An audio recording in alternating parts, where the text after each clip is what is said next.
Welcome back. National emergency has become a recurring decimal in many parts of the world. They include public health emergencies, airplane crashes, nuclear accidents, and wars. Nigeria has had her fair share of these emergencies, but their management and coordination has left a lot to be desired. In Nigeria, the concern of government has been in developing the personnel and infrastructure needed to effectively manage these situations. This has involved strengthening the capacity of the National Emergency Management Agency, NEMA, and properly equipping it to deal with national emergency situations. Now, note, a Directorate of Emergency, Preparedness and Response is responsible for the mitigation of disasters and emergencies and management of its impact. The team also leads or supports outbreak response activities, including the deployment of rapid response teams. In addition to this, the Directorate builds capacity, advocates, and sensitizes on the emergency preparedness and response. We want to look at basically how prepared are we in an emergency situation. In 2012, for instance, we had the flooding situation. I think it was 2012. It had flooding situations in different parts of the country every year, and at every point in time, people are relocated. Do they return back? How effective? And then we had Ebola. We had the Ebola situation that together Nigeria was able to repel and all of that. Then, so at the end of the day, how prepared is Nigeria in emergency situations? So we have to help us understand what's happening. From our Abuja studio, we have Dr. Ifeanyi Nsafor, Director of Policy and Advocacy, Nigeria Health Watch. Thank you for joining us. And here in Lagos, we have Dr. Oluwatoyin Adeyemi, Public Health Physician, Lagos State University Teaching Hospital, and PRO, Association of Public Health Physicians of Nigeria, Lagos State. Thank you for joining us. Thank you. You're welcome. Okay, so let me start with you here in Lagos before we get to him. How prepared would you say Nigeria is for emergency situations? Okay. Thank you for having me. Actually, Nigeria is actually very prepared for this emergency situation, especially the infectious diseases.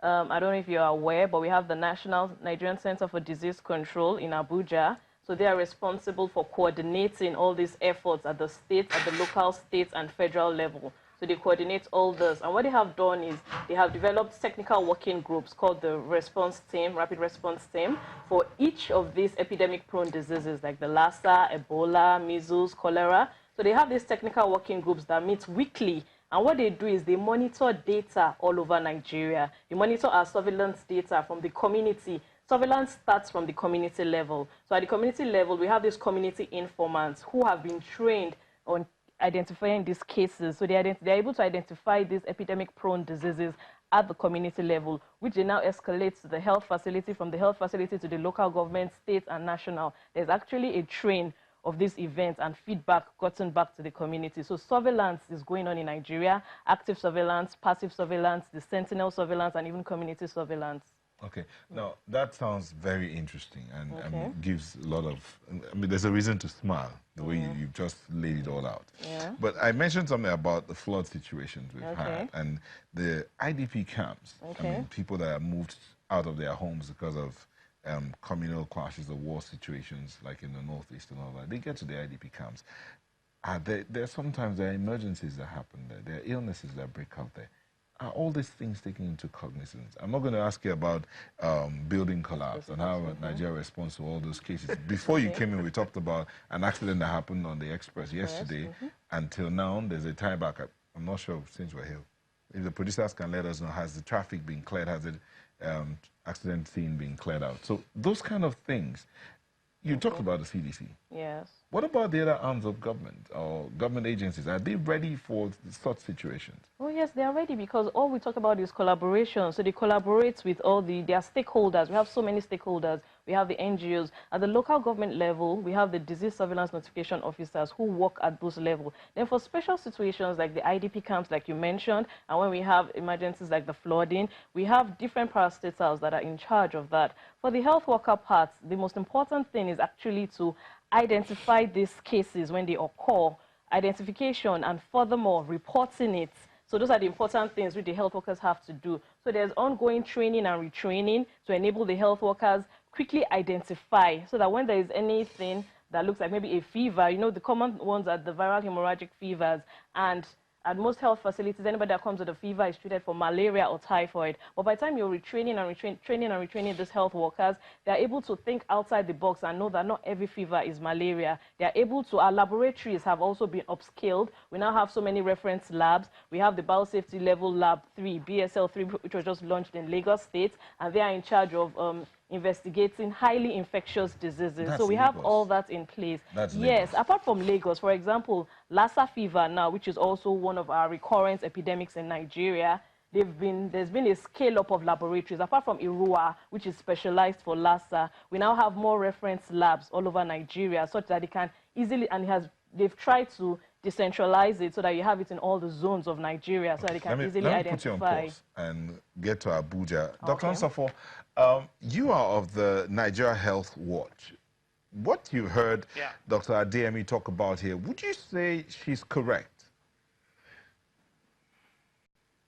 Okay, I think first of all, to say that about two years ago, WHO and partners did a joint external evaluation of our radio of preparedness for infectious diseases in Nigeria, and they scored us 39%, which simply means that Nigeria is not ready, because based on that scoring, any country that is prepared should score 80% and above. However, let's look at what Nigeria has gotten right as far as infectious disease preparedness is concerned. I think first of all is that you have a much more robust and functional Nigeria Center for Disease Control, our National Public Health Institute that is supposed to protect the health of Nigerians. And also the fact that for the first time, the NCDC bill was signed into an act by the president in November 2018. And also the NCDC has supported states to set up emergency operation centers, which are really command and control centers that are supposed to handle epidemics when they happen, also, you know, help in preventing epidemics. So there are some things we've gotten right over the years. But to be honest, for us to really be prepared, we need to have more funds, more budgeting for epidemic preparedness.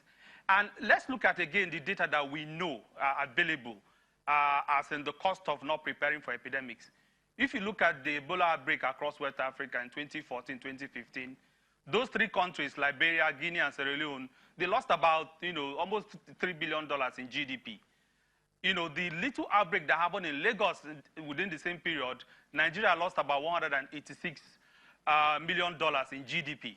Now, one other thing that we know that the Nigeria Center for Disease Control has done in partnership with other people in the health, other organizations, is that we now have a costed plan for epidemic preparedness called the National Action Plan for Health Security. And based on that plan, Nigeria needs to budget about 40 cents, US cents, per person for us to be prepared to manage any epidemics that would happen. And that if you look at estimated population of about 200 million people, that comes to about $80 million. And again, there's a group called the International Working Group for Financing Preparedness. They've estimated that if a pandemic like Ebola happens in Nigeria at a large scale, Nigeria will lose about $9.6 billion per year, about 3.5 trillion naira per year, almost 40% of our national budget. So we've gotten a lot of things right, you know, because we have, you know, a Nigeria Center for Disease Control that is very, very functional, that has a good leadership, and is kind of, you know, leading the process across the country. But there's still a lot to do. At the government level, we need to budget more at the federal as well as at the state. I agree with the doctor in the studio, you know, talking about surveillance. Based on what NCDC is doing now, surveillance has improved, and that's why we seem to be having a lot more cases being reported.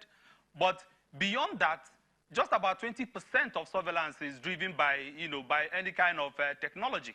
Most of the data being collected across communities and primary health centers are still, you know, collected by paper, which means that before they get to the federal, it would have taken days or even weeks. So we still have a lot to do, you know, in that regard. Nsafo, look back at the Ebola outbreak. First of all, how do you score how Nigeria dealt with that outbreak? Okay, I think that, you know, Okay, I think first of all, we were very lucky. We were very lucky, to be honest, in dealing with that particular outbreak because, again, we have to give credit to the late Dr. Adedevo for helping, contain the case within a particular location, and also the government, Lagos State government, as well as the Federal Ministry of Health, for mobilizing funds, to do that. But if you look at it critically, you realize that if we were really prepared for that outbreak, Mr. Patrick Sawyer could not have passed through the Lagos airport, would not have been identified and quarantined, and without leading to the loss of lives of, 8 health workers, including Dr. Adedevo. So, and this is something that we don't think should be allowed to happen again. If a case like that gets into any of our borders, whether international, whether air or land borders, we should be ready to nip it at that point in time so that it doesn't get into the larger population. And listening to the previous segment of the show, one of your panelists was talking about our borders being porous. To be honest, if you get some of our borders, how porous they are as far as infectious diseases are concerned is worrying, because some of these borders are just farmlands, are even people's compounds, and people can just walk across. To what extent are we budgeting to deal with, epidemic preparedness along our international borders, land borders especially? That is something that we really need to think about deeply. Dr. Nsofo, I said, would you score Nigeria's reaction to the Ebola outbreak? For the last Ebola outbreak? Well, I think I'll probably score that particular response about 30%. 30%? Yeah. And we were able to kick Ebola out? And you score only 30%? Yeah, because it was pure luck. Okay, and let fine. me explain why it was fine. pure luck. Fine. To the layman. Yeah, let me explain why. Nigeria was able to galvanize and fight that outbreak at that time, as a result of which a resounding success was achieved. So how is it that, with regard to other outbreaks, we cannot galvanize as we did against Ebola and get the kind of results that we got with Ebola? Okay, so I think if we go back to that last outbreak, to be honest, if we were prepared, Mr. Sawyer should not have passed through that airport without being identified at that point in time and quarantined, because he was actually very ill by the time he got to Nigeria. He was coming from Liberia, where hundreds of cases were being reported every day. So we were not prepared for it at all. It's just that by the time it happened, we now became very reactive. But the whole idea about epidemic preparedness, to ensure that it doesn't cost lives, businesses, and hurt our economy, is that we have to be prepared to nip them at the bud. So, for example, the doctor also in the studio also spoke about Lassa fever. Surveillance is improving quite all right, but if you look at it, why should you still be having Lassa fever killing lots of Nigerians, as it is now in the 21st century? Look at cholera. Why are we still having cholera outbreaks all over the country? And if you look at it, cholera is simply one, it's a disease of inequity. It's linked to lifestyle, poor sanitation. 46 million Nigerians still stool in public. They don't have toilets. They stool in public. So when it rains, it washes, downstream, and before you know it, people start having all sorts of infections, including cholera. So if you look at it, preparedness is not handling the outbreaks. It's ensuring that you are alert so that when the outbreak comes, you're able to nip it at the bud. And our level of preparedness, like I said, based on the joint external evaluation that was done by WHO and partners, Nigeria was scored 39%. And 39% is not a good score. For you to be ready, you have to score at least 80% for that joint external evaluation.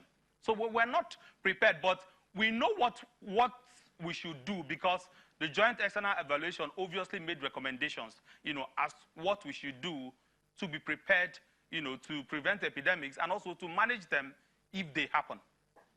Okay, Dr. Adeyemi, he's talked about if we're going to be rated based on the Ebola situation.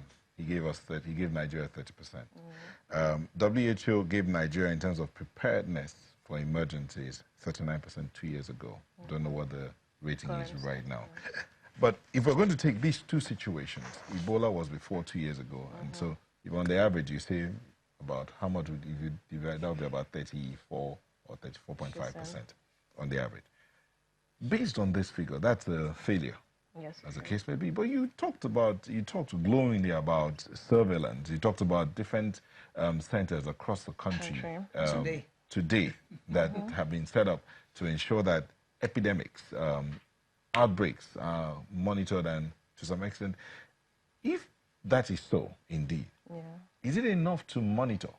Is it enough to identify? What about stopping it, nipping it in the bud before it goes too far? Okay. The aspect of nipping it in the bud before it goes too far is basically the case management aspect. And before you can get to case management simply means identifying the disease on time, the health workers being trained, first identifying the disease on time, sending samples to reference lab where accurate diagnosis can be made. A case definition has to be there. And in a case definition, we have suspected cases, we have confirmed cases. And to move from suspected case to confirmed case, your laboratory has to confirm this. Initially, what used to happen was that samples are sent to reference lab out of Nigeria, either the WHO lab in Geneva, Switzerland, CDC lab. But right now, we've tried to have reference labs here. So that's the delay of making a diagnosis has actually been reduced. So once the diagnosis has been made, the next thing is now the case management. And to have a successful case management, we need protocols. Protocols are being developed. Protocols on management of all these individual diseases, such that the way we manage Lassa, the way they manage Lassa fever in Irua, which is our reference center, is the same way to be managed in the far northeast or down in the south or down in the west. So we have these protocols that guide us, which we're supposed to use to manage the cases. Then there's the other aspect of the isolation labs, isolation units, isolation wards. During the Ebola time, we had to do a knee-jerk approach where isolation wards were not in existence. They had to be carved out. But now, because of our emergency preparedness plan, which is ongoing right now, there are plans for everything. As I said, there's a technical working group which meets every week, and they try to be on top of every situation. So now they preempt what could happen, and they also have things set out such that when we have this outbreak, when they get this information, they are able to respond as fast as possible. Another aspect is digital surveillance. Right now, in 17 states right now, the disease surveillance notification officers, and we also have integrated disease surveillance response system, the unit. What they do is in real time, they're entering data such that the cumbersome nature of going by leg or sending this information through the different steps has been curbed. Now it enters into a platform, and right from the central points, they are seeing this data and they're able to respond as soon as possible. So you're saying that the way it is now, we are better in terms of stopping it before it spreads. Is that case management situation better now than it was before? I believe it's better now than before because there's training and retraining going on at every point in time. I want to assume that we learned a lot from the Ebola outbreak in 2014. So between then and now, what changes have been made to make us better prepared? Okay, between then and now, at that time, we did not have NCDC. We only had the Center for Disease Control, which is like the US arm. So NCDC has been set up, so it's now more localized. So we now have them right here in Abuja, and we have them in Abuja. And what they do is they work hand in hand with each state's government. So they don't work in isolation. They have partners, they have stakeholders. So right now, a lot of lessons have been learned from Ebola. Right now, they are leveraging on the lessons learned and preparing ahead. So it makes a whole difference when you have your own local, when you have NCDC in your own local, in your own country. So I think a lot has actually been done in that regard. The key question of funding the health sector here comes into play. I mean, Dr. Ansafo talked about how much it will cost if Nigeria was going to be able to handle emergency situation, 40 cents per person. And if you multiply that by a population, it comes down to about $80 million. Do we have enough funding for this part of our health institutions? You'll answer that when we come back from this break. Thank you. Welcome back to Sunrise. We're talking about emergency preparations, especially when it has to do with health issues. So, Dr. Adeyemi, the question I was asking was about the funding part. In terms of funding, how funded are our emergency institutions? I don't think we're well funded at all. So the funding level, I don't even know how to rate it, but so it's this really low. This 40 cents per person as recommended by the UN. which Very is ambitious. it's an ambitious one. Very, very, very ambitious. Where do you think we stand? Are we even up to 10 cents? I don't think so at all. I won't be able to give yeah. specific data, but what I know for a fact is that we rely a lot on our donor agencies, we rely a lot on international bodies to help us in this emergency preparedness and our response system. Right now, federal is doing quite a lot, but I don't know what's happening at the state level. It's unfortunate that the state governments of each state are not allocating special funds for disaster and even emergency preparedness. So there's a lot of dependence on our donor agencies, and we know there's donor fatigue after a while. After a while, they pull out, and we are left with nothing. But why would you expect the state to put aside special funds for emergency management when they're still battling to revitalize the primary healthcare centers? Okay, well, they need to put aside funds because we all need to own our own system. Some of these states actually house the border points, the entry points into the country. So they need to take ownership of this, of the whole emergency preparedness, as opposed to always waiting for federal or always waiting for donor agencies to support. We need to own the process at state level. Even at the local government level, we need to own the system because we have the DSNO officers, like I mentioned. They are meant to go into the community to fish out data, to do the active surveillance. But by the time they are not mobilized, they don't even have a motorbike to reach hard-to-reach areas. It becomes difficult. And these are things that the local government should be able to mobilize. Okay. Dr. Nsafo, the question of information asymmetry and agency problems are somewhat pressing. So these challenges are products of, some say, products of contradictions in our social construct. We need to revisit issues around Nigeria's political economy and all of that.